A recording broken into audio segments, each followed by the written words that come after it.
দর্শক, এসটিভির বিশেষ বুলেটিনের শুরুতে যেমনটি বলছিলাম, আজ আমাদের সঙ্গে স্টুডিওতে উপস্থিত রয়েছেন আলোচক হিসেবে এস ফারুক হাসান, মুখপাত্র গণ অধিকার পরিষদ। আমরা আলোচনা ফিরছি। জনাব ফারুক হাসান, আমরা সংবাদের শুরুতেই যেমনটি পড়ছিলাম যে 4 দিনের রাষ্ট্রীয় সফর শেষে জাপান থেকে ঢাকার উদ্দেশ্যে রওনা দিয়েছেন প্রধান উপদেষ্টা ডক্টর মোহাম্মদ ইউনূস, এবং জাপানের স্থানীয় সময় সকাল 11টা 20 দিকে দেশের উদ্দেশ্যে রওনা হন তিনি দেশে আসছেন 4 দিন পর। এবং আমরা শুরুতেই একটু কথা বলতে চাই নির্বাচন নিয়ে। নির্বাচনের বিষয়ে কথা বলতে গেলেই প্রধান উপদেষ্টা একটু নারাজ মনে হচ্ছে, এবং বিএনপি বরাবরই বলে আসছে ডিসেম্বরের মধ্যে নির্বাচন, কিন্তু তিনি বলছেন যে জুন অতিক্রম করবে না। তো এই যে জুন এবং ডিসেম্বরের যে বিষয়টা, এখানে আমি প্রথমেই জানতে চাই আপনাদের যে গণ অধিকার পরিষদ, আপনাদের ভূমিকাটা কি হবে তাহলে? ধন্যবাদ আপনাকে। দেখুন, রাজনৈতিক দল এবং যারা রাজনীতি করি তাদের যে রাজনৈতিক ফান্ডামেন্টাল যে কার্যক্রমগুলো, এই কার্যক্রমগুলোর মধ্যে অন্যতম হচ্ছে একটা ইলেকশন। ধরেন আমরা বিএনপি বলেন, জামাত বলেন, গণ অধিকার বা অন্য কোনো দল, আমরা রাজনীতি কেন করি? আমরা রাজনীতি করি দেশকে নেতৃত্ব দেওয়ার জন্য, জনগণকে নেতৃত্ব দেওয়ার জন্য, জনগণের কল্যাণে কাজ করার জন্য। এই জন্য আমাদের নির্বাচন করতে হবে। নির্বাচনের মাধ্যমে বৈধ পন্থায় আমরা ক্ষমতায় যাব, পাওয়ারে গিয়ে আমরা জনগণকে সার্ভ করব, নেতৃত্ব দেব। এখন আমি যদি নির্বাচনের কথা বলি, আর এই নির্বাচনের কথা বলার কারণে কারো যদি গাত্রদাহ হয়, তাহলে বুঝতে হবে তার মধ্যে প্রবলেম রয়েছে। এখন আজকে যে ডক্টর মোহাম্মদ ইউনূস আমরা সরকার প্রধান বানিয়েছি বা সরকার প্রধানের চেয়ারে যাকে আমরা বসিয়েছি, এটা কিন্তু অনেক ত্যাগ, তিতিক্ষা, আন্দোলন, সংগ্রামের মাধ্যমেই তাকে এই চেয়ারে আমরা বসিয়েছি। এবং তার উপরে এদেশের জনগণ, ছাত্র জনতা একটা গুরু দায়িত্ব কিন্তু অর্পণ করেছে। ঠিক সেই গুরু দায়িত্ব বিচার, সংস্কার, ইলেকশন। আমার জানা মতে কোনো পলিটিক্যাল পার্টি শুধুমাত্র নির্বাচন নির্বাচন এটা কেউ বলে নাই যে বিচার লাগবে না, সংস্কার লাগবে না, নির্বাচন দেন, নির্বাচন দেন, যেটা তারা মানে ভিন্নভাবে জনগণের সামনে বারবার উপস্থাপনের চেষ্টা করে যাচ্ছে। বিএনপিও একমত যে আমরা তো ইলেকশন মানে ওই সংস্কার বা কোনো ধরনের বিচার না হোক চাই নাই। আমরাও বলেছি যে প্রয়োজনীয় সংস্কার শেষ করে আপনি যত দ্রুত সম্ভব একটা ইলেকশন দেন। এই বিষয়ে জামাত ইসলামও একমত, আমরাও একমত। এখন কথা হচ্ছে, কেউ যখন বলে যে আমি ডক্টর মোহাম্মদ ইউনূসকে এতদিন ক্ষমতায় দেখতে চাই, এটা অপরাধ হয় না, এটা সমস্যা নেই।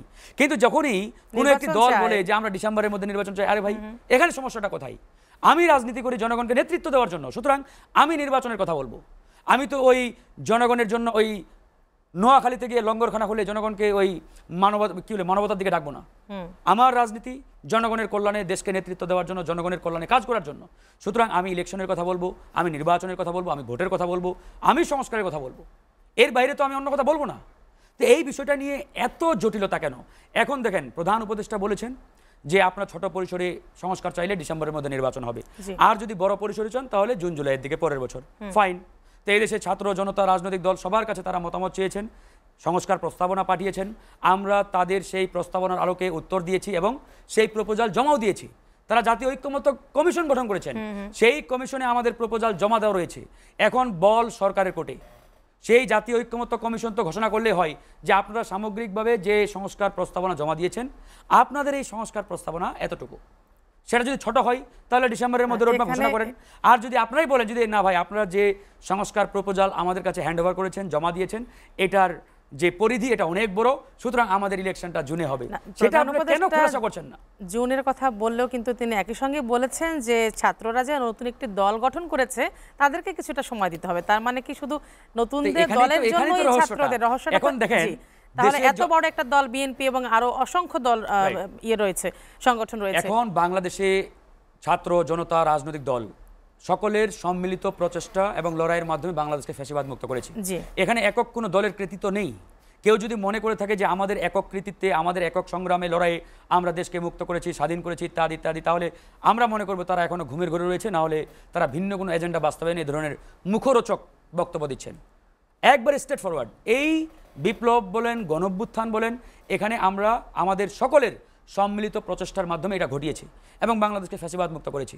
এখন কথা হচ্ছে, যারা আজকে ক্ষমতার চেয়ারে, এরা নিজেদেরকে নিউট্রাল দাবি করে, নির্দলীয় দাবি করে।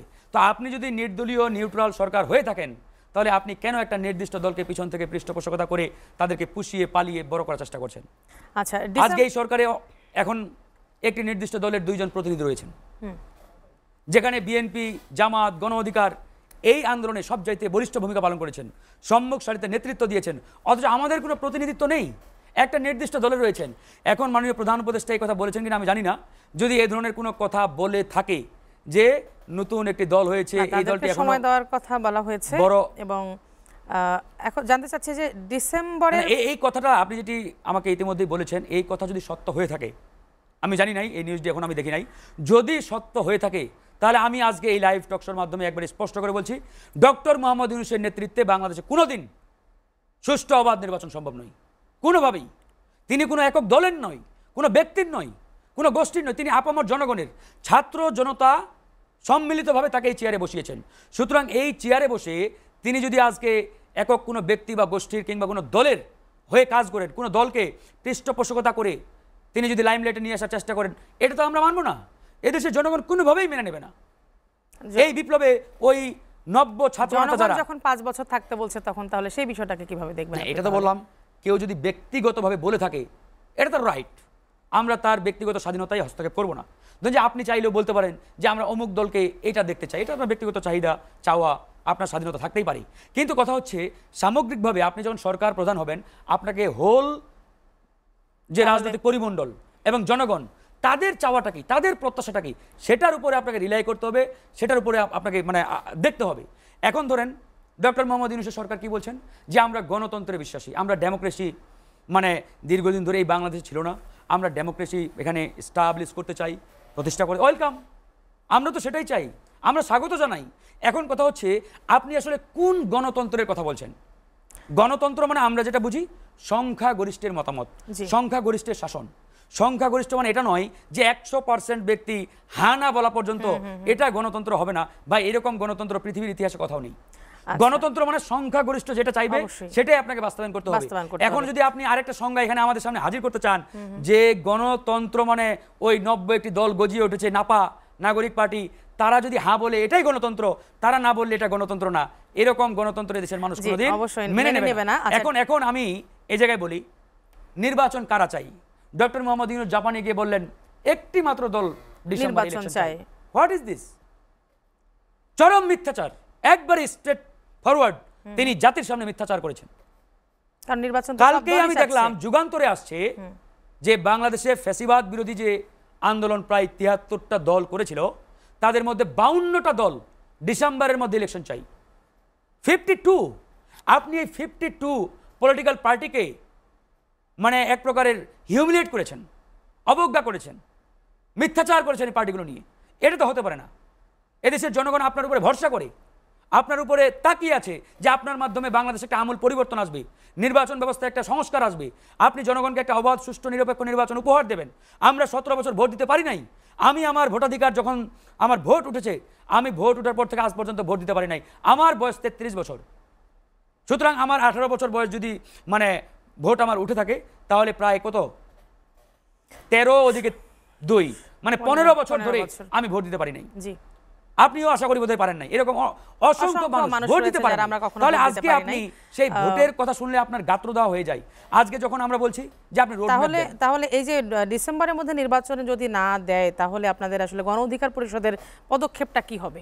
না দেই আমরা ওই যদি না হয়, নো না দেওয়ার কোনো প্রশ্নই আসে না। কেন দেবেন? জনাব তারেক রহমানও বলেছেন ডিসেম্বরের মধ্যে নির্বাচনের কথা, ইলেকশন অবশ্যই হতে হবে। সংস্কারের নামে যে সময় ক্ষেপণ হচ্ছে, না সংস্কার চাই আমরা আবার এই জায়গায় আমরা বলেছি যে আমরা সংস্কার চাই, সবাই চাই, কিন্তু এই সংস্কার কতদিনে করবেন? জি, যেটা আপনারা 9 মাসে করতে পারে নাই, আমার তো মনে হয় না সেটা মানে আপনারা 9 বছরে করতে পারবেন। আপনি 10 মাস হেলে দুলে পার করলেন, অথচ এই 10 মাসে বিচারের নামে আজ পর্যন্ত আমরা কোনো কিছুই দেখতে পাচ্ছি না। আমরা সংস্কারের নামে কোনো আপডেট পাচ্ছি না, কোনো রোডম্যাপ পাচ্ছি না।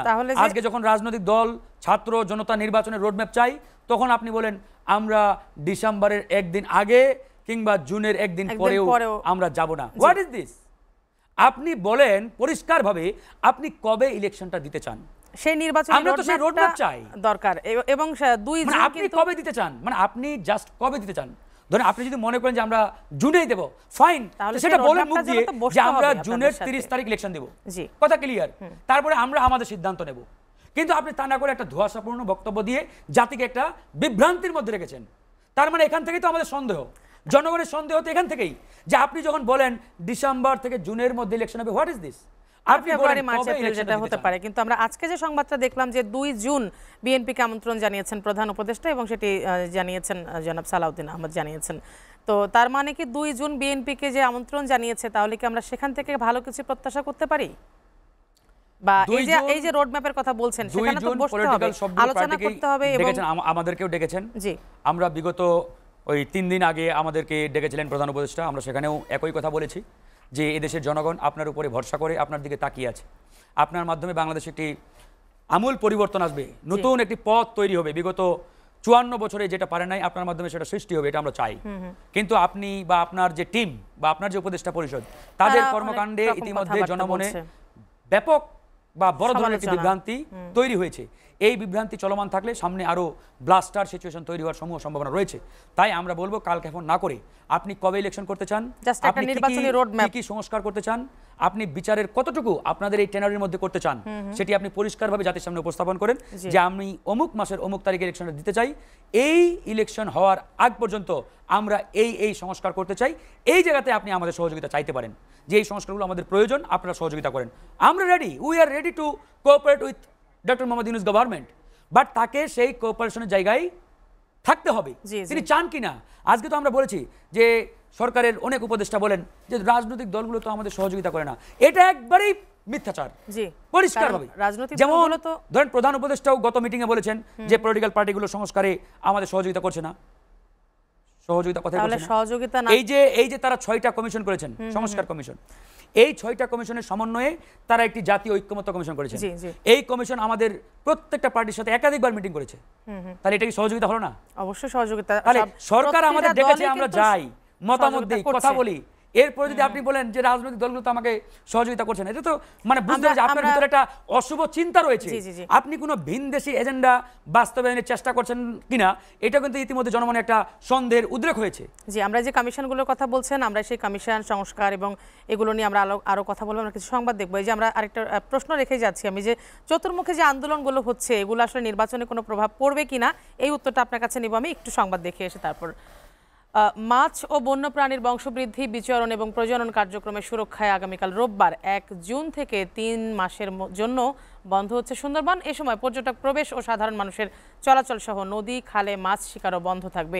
আগামীকাল 1 জুন থেকে 31 আগস্ট পর্যন্ত সুন্দরবনে মাছ ধরতে পারবেন না জেলেরা, পাশাপাশি ঢুকতে পারবেন না কোনো পর্যটক। এ সময়ের মধ্যে কোনো নৌযান সুন্দরবনের অভ্যন্তরের খালগুলোতে চলাচল করতে পারবেন না।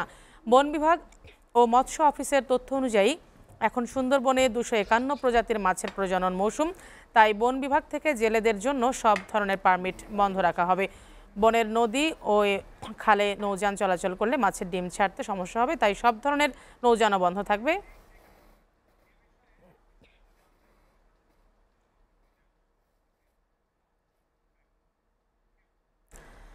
মাছ ও বন্যপ্রাণীর বংশবৃদ্ধি, বিচরণ এবং প্রজনন কার্যক্রমের সুরক্ষায় যে 3 মাসের জন্য বন্ধ করা হচ্ছে সুন্দরবন, আমাদের এই বিষয়গুলো নিয়ে বিস্তারিত জানাতে খুলনা থেকে সরাসরি যুক্ত হচ্ছেন সহকর্মী রকিবুল ইসলাম মতি। আমরা চলে যাচ্ছি মতির কাছে। মতি, আগামীকাল থেকে 3 মাসের জন্য বন্ধ হচ্ছে সুন্দরবন এবং পর্যটকরাও প্রবেশ করতে পারবেন না, এই বিষয়ে সার্বিক পরিস্থিতি আমাদের জানাবেন। রূপা 3 মাস আসলে এই বন্ধের কিন্তু একটা নির্দিষ্ট কারণ রয়েছে। সেটি হচ্ছে যে আমাদের সুন্দরবনের এই অঞ্চল কিন্তু প্রাণ প্রাকৃতিক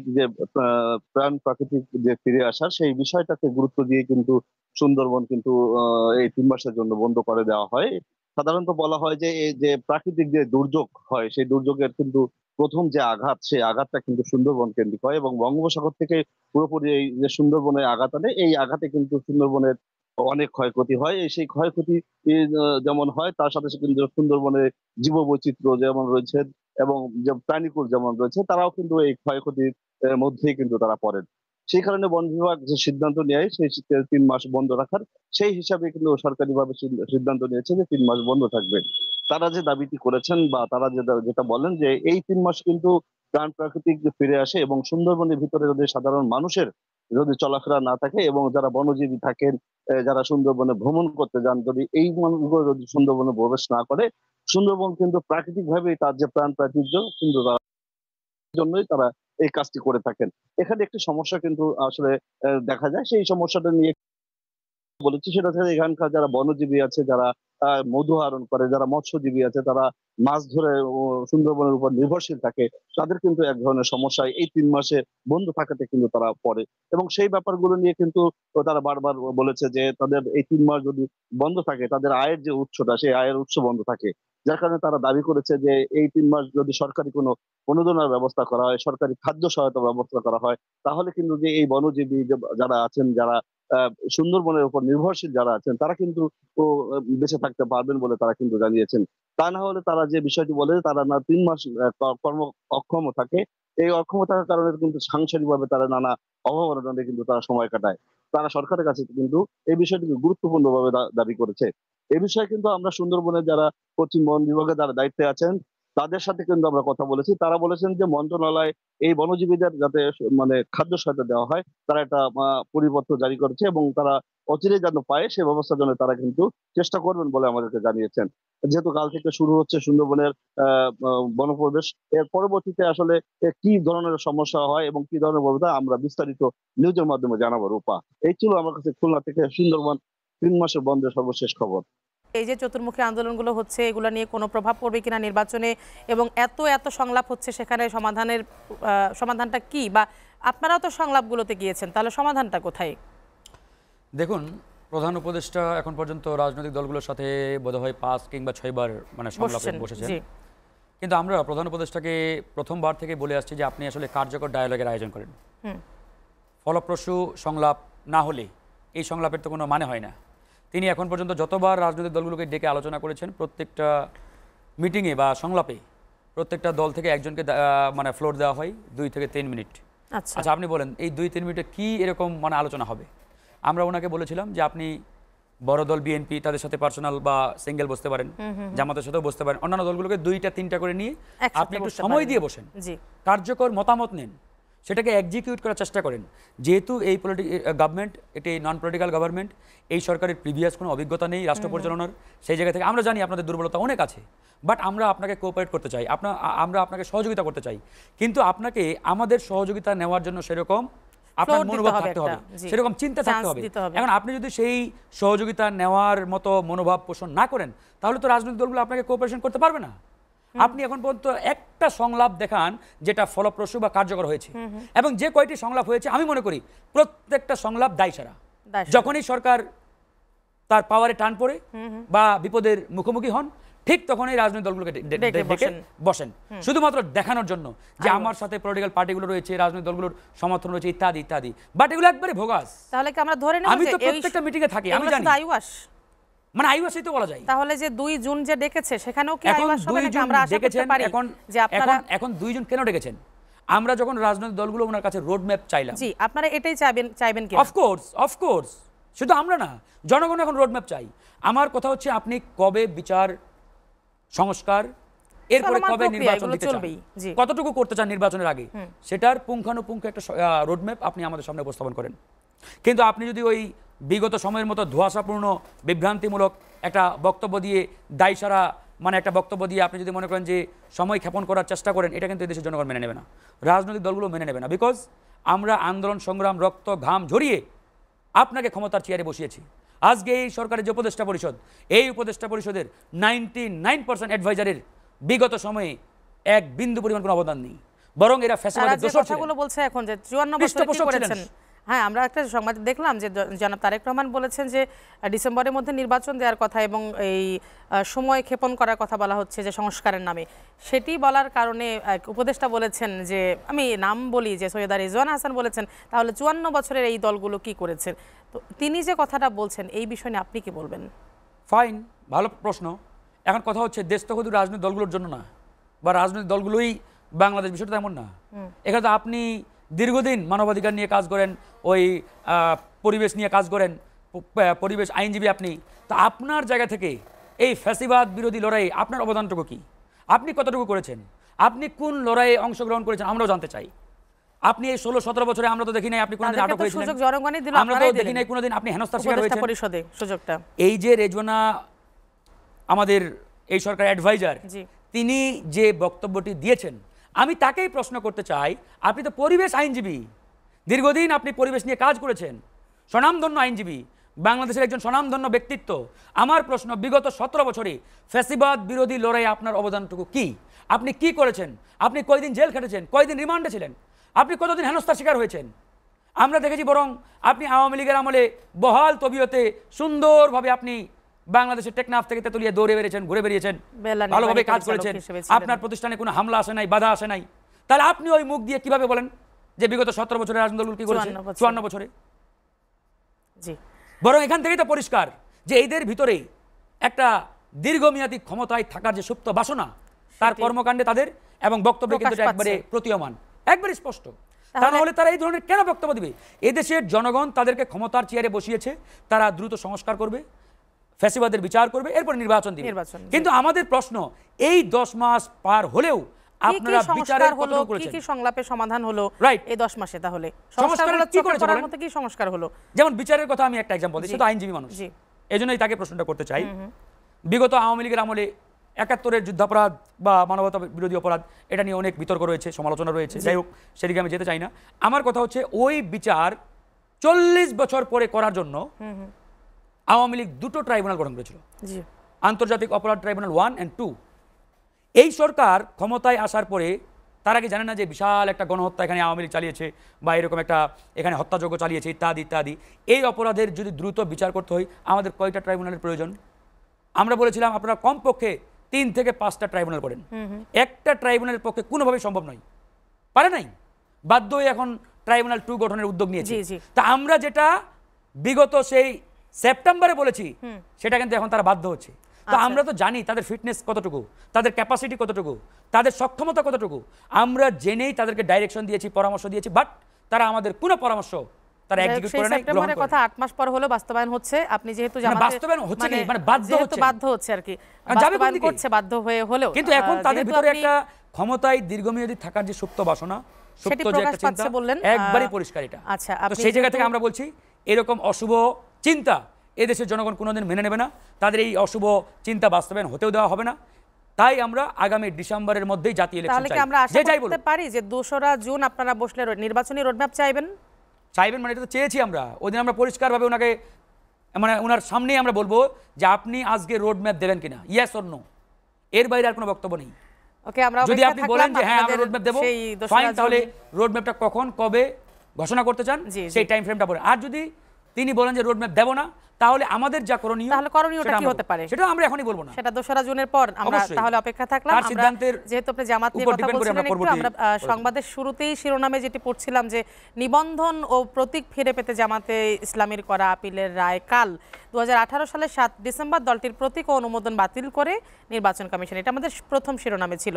তাহলে এটা আসলে কতটুকু যুক্তিযুক্ত ছিল, এবং জানতে চাই যে কালকে যে রায়, মানে কতটুকু প্রত্যাশা, রায়টা কিরকম হতে পারে, প্রত্যাশাটা জানতে চাই। দেখুন, বিগত সময়ে বাংলাদেশে যে কয়টি রাজনৈতিক দল সবচাইতে বেশি নির্যাতনের শিকার হয়েছেন, তার মধ্যে জামাত, বিএনপি একবারে অগ্রভাগে।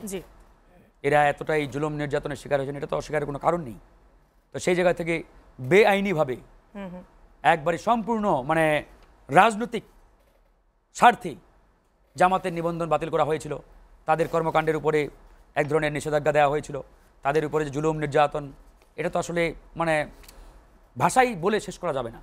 তো সেই জায়গা থেকে 5ই আগস্টের পরবর্তী সময় আমরা একটি নতুন বাংলাদেশ পেয়েছি। আমাদের প্রত্যাশা হচ্ছে এই নতুন বাংলাদেশে প্রত্যেকটা মজলুম, নির্যাতিত, নিপীড়িত ব্যক্তি ন্যায় বিচার পাবে, প্রত্যেকটা মানুষ ন্যায় বিচার দেখতে পাবে, এটাই আমাদের প্রত্যাশা, জনগণের প্রত্যাশা।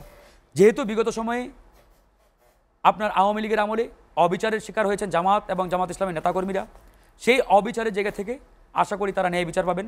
এখন বাকিটা আমরা আদালতের রায়ের উপরে আমরা অবশ্যই ন্যায় বিচার তাকিয়ে থাকবো, আদালত কি রায় দেন।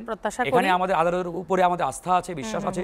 সুতরাং এই বিপ্লব পরবর্তী বাংলাদেশে বা গণঅভ্যুত্থান পরবর্তী বাংলাদেশে আমরা মনে করি আদালত অবশ্যই বিচার বিশ্লেষণের মাধ্যমে ইতিমধ্যে হয়তো তারা একটা সিদ্ধান্তে পৌঁছেছেন। কালকে তারা ন্যায় বিচারের মাধ্যমে তারা তাদের যে রায়টি প্রকাশ করবে, আমরা দেখি রায় কি হয়। রায় দেখার পরে হয়তো বা এই বিষয়ে মন্তব্য করতে পারবো। আমাদের বক্তব্য একটাই, সে যেই হোক প্রত্যেকটা মানুষের ন্যায় বিচার পাওয়ার অধিকার রয়েছে। সে যদি দাগী অপরাধীও হয় তারপরেও তার জাস্টিস পাওয়ার অধিকার রয়েছে। সুতরাং আপনি কারো ন্যায় বিচার পাওয়ার যে রাস্তা, এটাতে বাধা হয়ে দাঁড়াতে পারবেন না। আর একটু জানতে চাই, নতুন যে দল, রাজনৈতিক দল ছাত্র উপদেষ্টা আসিফ এবং মাহফুজকে নিয়ে, আসিফ এবং মাহফুজের যে পদত্যাগ চাওয়া হচ্ছে, এটি কেন? খুব সংক্ষেপে জানতে চাই। আচ্ছা দেখুন, আসিফ মাহমুদ এবং মাহফুজ আলম জি, তারা দুইজন ছাত্র উপদেষ্টা আপনারা বলছেন। জি, আসলে এই জিনিসটা আমরাও অ্যাকনোলেজ করেছিলাম কখন, তারা যখন এই সরকারে অন্তর্ভুক্ত হওয়ার জন্য সিদ্ধান্ত নিলেন। আমরাও বললাম যে গণঅভ্যুত্থানের প্রতিনিধি হিসাবে এই সরকারে দু একজন ছাত্র নেতার থাকা উচিত এবং দরকার। তারা কিন্তু গণঅভ্যুত্থানের প্রতিনিধি হিসাবে, ছাত্র উপদেষ্টা হিসাবে এই সরকারে অন্তর্ভুক্ত হলেন, দ্যাটস ফাইন। তাদের উপরে এদেশের ছাত্র জনতা কিছু গুরুত্বপূর্ণ দায়িত্ব দিয়েছিল। কি দায়িত্ব? যে তোমরা গিয়ে জনগণের আকাঙ্ক্ষা বাস্তবায়ন করবা, গণহত্যার বিচার করবা, আওয়ামী লীগকে নিষিদ্ধ করবা, সেখানে গিয়ে তোমরা আহতদের সুচিকিৎসার ব্যবস্থা করবা, শহীদ পরিবারদের যথাযথ মর্যাদা তোমরা দেবা। এরকম বেশ কয়েকটি গুরুত্বপূর্ণ দায়িত্ব দিয়ে কিন্তু তাদেরকে এই সরকারে অন্তর্ভুক্ত করা হয়েছিল। এরপরে তারা সেখানে গেলেন, সেখানে গিয়ে তারা বেমালুম বিচারের কথা ভুলে গেলেন, আওয়ামী লীগ নিষিদ্ধের প্রশ্নটাও তারা মাথা থেকে ঝেড়ে ফেলে দিলেন, তারা আহতদের কথা ভুলে গেলেন, নই শহীদ পরিবারের কথা ভুলে গেলেন, এসি, গাড়ি, বাড়ি, টাকা, টেন্ডার, ব্যাংক ব্যালেন্স, এগুলো নিয়ে বিশাল এক মহাসমুদ্রে তারা হারিয়ে গেলেন।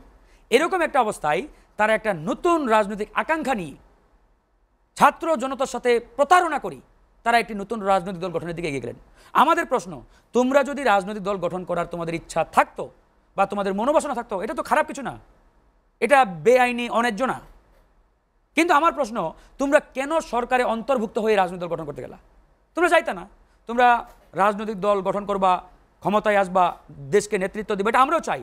তোমাদের মাধ্যমে একটা পরিবর্তনের সমূহ সম্ভাবনা এদেশের জনগণ দেখেছিল, এটা আমরা প্রত্যাশা করেছিলাম যে এই তরুণদের মাধ্যমে বাংলাদেশের রাজনীতিতে একটা গুণগত পরিবর্তন আসবে, এদের মাধ্যমে বাংলাদেশে একটা আমূল পরিবর্তন আসবে, নতুনত্ব পাবে। নতুন বন্দোবস্তের কথা তোমরাই বলেছো, কিন্তু নতুন বন্দোবস্তের মাধ্যমে তোমরা কি করেছো? ওই পুরাতন বন্দোবস্ত এখন বাস্তবায়নের চেষ্টা করছো। তা আওয়ামী লীগ যা করেছে তোমরা তো সেটাই করতে চাচ্ছ বা অলরেডি মানে শুরু করেছো। তাহলে আওয়ামী লীগের তোমাদের মধ্যে পার্থক্যটা কোথায়? এখন ধরেন তারা ছাত্র উপদেষ্টা বলে সরকারে অন্তর্ভুক্ত হলো, ভালো কথা। তাদের তিনজনের মধ্যে একজন বের হয়ে একটা দল গঠন করলেন, দলের প্রধান হলেন। যেদিন তারা দল গঠন করলেন এই দিনের পর থেকে তাদেরকে আর ছাত্র প্রতিনিধি বলার কোনো সুযোগ নেই, তারা একটা নির্দিষ্ট দলের প্রতিনিধি। সুতরাং এরপর থেকে আর এক সেকেন্ডও ওই চেয়ারে থাকার নৈতিক কোনো বৈধতা ওদের থাকে না। এখন আমার প্রশ্ন, তাহলে নাপা বা নাগরিক পার্টির প্রতিনিধি যদি এই সরকারে থাকে, তাহলে আমি তো গণ অধিকারের সর্বোচ্চ স্যাক্রিফাইস করেছি এই বিগত আন্দোলনে। এই কোটা আন্দোলনের জন্মদাতা আমরা, 2018 সালে এই আন্দোলনের জন্ম দিয়েছি আমরাই নেতৃত্ব দিয়েছিলাম, আমাদের মাধ্যমে তাদের জন্ম হয়েছে রাজনৈতিকভাবে। এই আসিফ, মাহফুজ, তারা কারা? আমাদের হাত ধরে রাজনীতিতে তাদের আগমন। তো এই 24 সালের গণঅভ্যুত্থানে আমরা তাদেরকে ফ্রন্টে দিয়েছিলাম কিছু রাজনৈতিক কৌশলগত কারণে। কেন? কারণ বিগত 15 বছরে আমরা দেখেছি যে রাজনৈতিক আন্দোলন সংগ্রামকে বিগত ফ্যাসিস্ট সরকার যেভাবে দমাতেন, সেখানে যদি আমরা একটা অরাজনৈতিক ব্যানারকে সামনে দিতে পারি, এটার উপরে তারা অতটা আগ্রাসী হতো না। সেই জায়গা থেকে আমরা এরকম একটা অরাজনৈতিক ব্যানারকে আমরা সামনে দিয়েছিলাম, বৈষম্য বিরোধী ছাত্র আন্দোলন। এরপরে তারা নেতৃত্ব দিয়েছেন, তারপরে দেশকে আমরা মুক্ত করেছি। তার মানে তারা তো একা করে নাই। এখন আমার প্রশ্ন, তোমরা সরকারে থাকবা, সেখানে গণ অধিকার থাকবে না কেন? সেখানে বিএনপি কেন থাকবে না? জামাত কেন থাকবে না? আজকে যদি আমি সরকারকে প্রশ্ন করি, এখানে বিএনপির অ্যাডভাইজার কে, জামাতের অ্যাডভাইজার কে? কেউ নেই। তোমাদের তো 2 জন অ্যাডভাইজার এখনো আছে। তাহলে আবার তোমরা কোন মুখে বলো এই সরকার একটি অরাজনৈতিক সরকার, নির্দলীয় সরকার? What is this? এর চাইতে মিথ্যাচার আর কি? এই যে তোমরা নতুন বন্দোবস্তের কথা বলো, এটা কি নতুন বন্দোবস্ত নাকি নতুন ভণ্ডবস্ত? এটাও তো জনগণ এখন প্রশ্ন করে। আচ্ছা, সেই প্রশ্ন আপনার থাকলো। আমরা এই সরকারের আসলে অন্তর্বর্তী সরকার 10 মাস চলে যাওয়ার পর আমরা শুরু থেকে খুব আলোচনা শুনছিলাম, এখন সমালোচনার মুখে পড়েছেন। এখন আপনার কাছে জানতে চাই একটু বন্দর এবং করিডোর নিয়ে, যে আসলে করিডোর ইস্যুতে সরকারের ভূমিকা নিয়ে আপনি কি বলবেন? আমরা স্পষ্ট করে বলেছি, দেশের স্বাধীনতা সার্বভৌমত্বের সাথে জড়িত এরকম কোনো বিষয়ে সিদ্ধান্ত নেওয়ার একমাত্র এখতিয়ার পলিটিক্যাল গভর্নমেন্টের, রাজনৈতিক সরকার, নির্বাচিত সরকারের। এছাড়া অন্য কোনো গভর্নমেন্ট বা অন্য কোনো বডির এই এখতিয়ার নেই যে গুরুত্বপূর্ণ ইস্যুতে সিদ্ধান্ত নেবেন। এরপরে আসেন, এখানে মজার কয়েকটা বিষয় আছে। যেমন ডক্টর মোহাম্মদ ইউনূস নিজেকে দাবি করেন ছাত্র জনতা সরকার, ফাইন, আমরাও অ্যাকনোলেজ করি যে ছাত্র জনতার সমর্থনে তিনি চেয়ারে বসছেন। এখন আমার প্রশ্ন, যে আপনি ছাত্র জনতার সমর্থনে চেয়ারে বসছেন, তো রাষ্ট্রীয় গুরুত্বপূর্ণ কোনো সিদ্ধান্ত নেওয়ার ক্ষেত্রে আপনি সেই ছাত্র জনতার সাথে আলোচনা করে সিদ্ধান্ত নিয়েছেন? এই যে আপনি করিডোরের নামে বা মানবিক করিডোরের নামে আপনি যে বাংলাদেশকে একটা প্রক্সি ওয়ারের দিকে ঠেলে দিচ্ছেন, এরকম একটা ভয়াবহ, ডেঞ্জারাস, এটাকে বলবো আমি, বিপজ্জনক একটা সিদ্ধান্ত, এই সিদ্ধান্ত নেওয়ার পূর্বে আপনি ন্যূনতম তাগিদ ফিল করলেন না যে যারা আমাকে চেয়ারে বসালো, যারা আমাকে সমর্থন দিল, তাদের সাথে একটা আলোচনা করা দরকার, তাদের মতামত নেওয়া দরকার? তিনি কি নিয়েছেন? নেন নাই। যখন তিনি এই সিদ্ধান্ত নেওয়ার জন্য প্রসিড হয়েছেন, আমরা সেদিনেই বুঝে গেছি তিনি ভিনদেশি এজেন্ডা বাস্তবায়নের চেষ্টা করছেন। তিনি এই বাংলাদেশকে আরেকটি দেশের হাতে তুলে দেওয়ার চেষ্টা করছেন কিনা সেটাও আজকে জনমনে প্রশ্ন দেখা দিয়েছে। আজকে বন্দর নিয়ে আমরা অনেক কথা বলি, এই বন্দর আগে অনেক কথা ছিল, আগে অনেক এই বন্দর নিয়ে আলোচনা সমালোচনা ইত্যাদি হয়েছে। এখন তারা বলছে যে বন্দর বিদেশিদের হাতে তুলে দিলে বন্দর ভালোভাবে পরিচালনা হবে, এখান থেকে প্রফিট আসবে ইত্যাদি। এখন আমার প্রশ্ন হচ্ছে ভাই, বন্দরটা কেন আরেকটা দেশের হাতে তুলে দিতে হবে? আপনার যদি কোনো এক্সপার্টাইজ প্রয়োজন হয়, টেকনিক্যাল সাপোর্ট প্রয়োজন হয়, আপনি হায়ার করেন, জাপান থেকে টেকনিক্যাল সাপোর্ট নেন, আমেরিকা থেকে নেন, অন্য দেশ থেকে নেন, এটাকে ডেভেলপ করেন। কিন্তু তা না করে আপনি হোল মেকানিজম ম্যানেজমেন্ট আরেকটা দেশের একটা নির্দিষ্ট কোম্পানি হাতে তুলে দিবেন, তার মানে এখানে সন্দেহ অবশ্যই তৈরি হওয়ার কথা না। আপনি কেন তুলে দিবেন? যেখানে বিগত 10 বছরে আমি ডেটা অ্যানালাইসিস করলাম, আগে আমাদের চট্টগ্রাম বন্দরের যে মাল খালাসের যে ডিউরেশন বা টাইম, এটা ছিল 20 থেকে 25 দিন, এটাকে এখন কমিয়ে 5 থেকে 7 দিনে নিয়ে আসা হয়েছে। আমাদের প্যারালাল আপনার ইন্ডিয়ার 3টা বন্দর, পাকিস্তানের একটা, শ্রীলঙ্কার কলম্বো বন্দর, সবগুলোকে প্যারালাল করলে এখন 18-20, যেখানে আগে ছিল 10-20 আমাদের মানে পার্থক্যটা, সেখানে আমরা এখন 18-20 পার্থক্য নিয়ে আসছি। তার মানে একটা বিশাল অ্যাচিভমেন্ট। তো এইরকম একটা অবস্থার মধ্যে যেখানে আপনি এটাকে আরও কীভাবে মানে ডেভেলপ করা যায়, কীভাবে এটাকে আরও উন্নত করা যায়, কীভাবে এর মেকানিজমগুলোকে আরও স্ট্রং করা যায়, আপনি টেকনিক্যাল সাপোর্ট হায়ার করেন, বিদেশ থেকে এক্সপার্টাইজ নিয়ে আসেন, এটাকে নিজস্ব কোম্পানির মাধ্যমে বা দেশীয় কোম্পানির মাধ্যমে এটাকে পরিচালনা করেন। তা না করে এরা খালি বিদেশে দেবে, বিদেশে কি কেন? এখানে তো সন্দেহ। আজকে আমরা আরেকটা কথা আমাদের বলতেই হয়, এই যে নিয়ে যে কথাটা আসবো, এই যে সেন্ট মার্টিন কি আমার সার্বভৌমত্বের অংশ কিনা এই সরকারকে আগে বলতে হবে। যদি আমার সার্বভৌমত্বের অংশ হয়ে থাকে তাহলে আমি সেন্ট মার্টিনে যেতে পারবো না কেন সেখানে একটা অলিখিত নিষেধাজ্ঞা জারি করে দেওয়া হয়েছে? এই প্রশ্নের উত্তর তাদেরকে দিতে হবে। তারা ওই বায়োডাইভার্সিটি অমুক তমুক ইত্যাদি নানান কথা বলছেন, এগুলো জনগণকে সান্ত্বনা দেওয়ার শামিল। সুতরাং এরকম ভাওতাবাজির কথা বলে জনগণকে আশ্বস্ত করে রাখবেন আর ওইরকম অন্ধকারের দিকে ঠেলে দেবেন, এটা তো আমরা মেনে নেব না।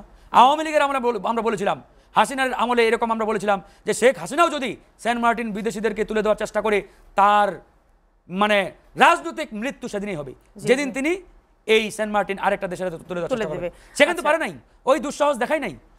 হাসিনা যে দুঃসাহস দেখাই নাই, সেই কাজ যদি আপনার সরকারের মাধ্যমে হওয়ার চেষ্টা হয় তাহলে এটাকে আমরা মেনে নেব? অবশ্যই না, কোনোভাবেই সম্ভব না। আচ্ছা, আমরা তো করিডোর এবং বন্দর নিয়ে কথা বলছিলাম। এখন আমরা খুব আলোচিত একটি বিষয় ছিল হচ্ছে পুশ ইন। এই যে প্রতিবেশী যে ভারতের সাম্প্রতিক সময়ের যে পুশ ইন তৎপরতা, এটি নিয়ে আপনার আসলে প্রতিক্রিয়াটা কি? আমরা শেষ দিকে আছি, আপনার এই প্রতিক্রিয়া জানতে চাই। পুশ ইন এটা চতুর্দিকেই শুরু হয়েছে, আমাদের 3 দিকেই। এটা নিয়ে আসলে দুরকম ব্যাখ্যা আছে। এক, এই সরকার ক্ষমতার চেয়ারে বসে ডিপ্লোম্যাটিকভাবে যেভাবে মানে তাদের চ্যানেলগুলোকে স্ট্রং করার কথা তারা পারে নাই, ডিপ্লোম্যাটিকভাবে তারা অনেকটাই পরাজিত হয়েছে। সেকেন্ড, যেহেতু ইন্ডিয়া দীর্ঘদিন ধরে এখানে আওয়ামী লীগকে ক্ষমতায় রেখেছিলেন পিছন থেকে সাপোর্ট দিয়ে, ব্যাকআপ দিয়ে, ইন্ডিয়া স্টিল নাও মনে করে বাংলাদেশে আমাদের একমাত্র রিলায়েবল পার্টি হচ্ছে আওয়ামী লীগ। আওয়ামী লীগ না থাকাতে তারা নানাভাবে সমস্যার সম্মুখীন হচ্ছেন এবং একটা বড় রকমের একটা মানে ধরেন যে মানে একটা প্রবলেমের মধ্যে তারা আছেন।